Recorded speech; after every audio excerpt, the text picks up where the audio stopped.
mangiok no pai ba na do ka MP election boleh ulah peni ulah juba habo ulah peni ke jing shene ajagi pai ba ha ka MDC election ba ni tip ba uni upai ba uba shene ya ka voice of the people party udang shanya adu menta bat mentaling anang kam klan shu nama ta ka thong ga jingi kalong ha ga ni ka by election MP ke Banwan gini bu thong bangin tam kambun bania bangi tam hau arpusa kata ni ka thong ga jingi yen tam kambun bania bangi tam hau arpusa hau arpusa ni election tang sawat kiamali menta ni election haringkat kanam kajong MP jingi ubala lekno ubala le hak elaga kam kajong haringkat ki afnreu ngot ki MDC haringkat kini ki MLA ngin lek show patba menta tenga try pinum nut show banong kan job shno to ka party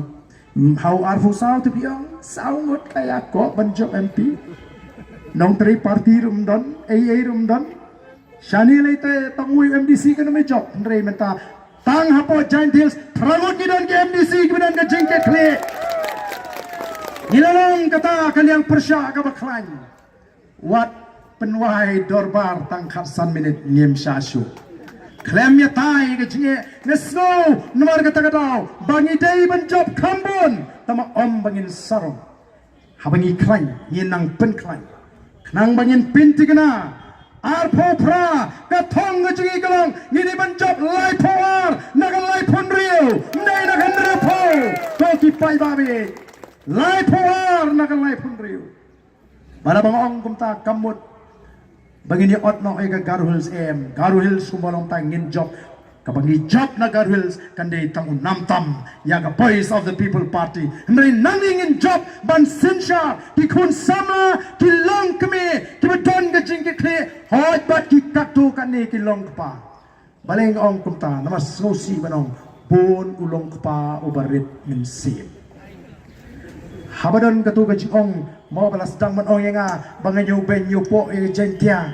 andai kendu ikolong keming ong kumnu ki priu kia keren nga mentasyatai ong long keming banyak keren dan banyak keren ti jing sautan nat dai kendu bagi rang ba pat te tip syu kan pi mentang so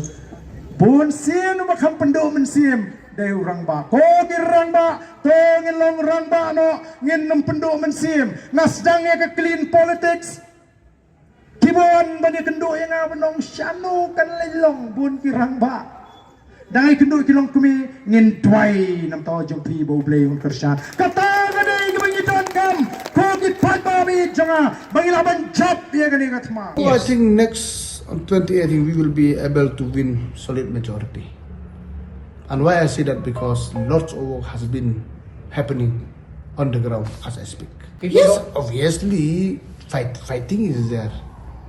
Fighting is there, but we have to manage, we have to get numbers. No problem, VP is there, Congress is there, UTP is there, MPP is there. And people witness now, lots of work has been happened during at least this last 8 years. And the people of the state now have seen they are very, very clever and they know whom to vote, where to vote.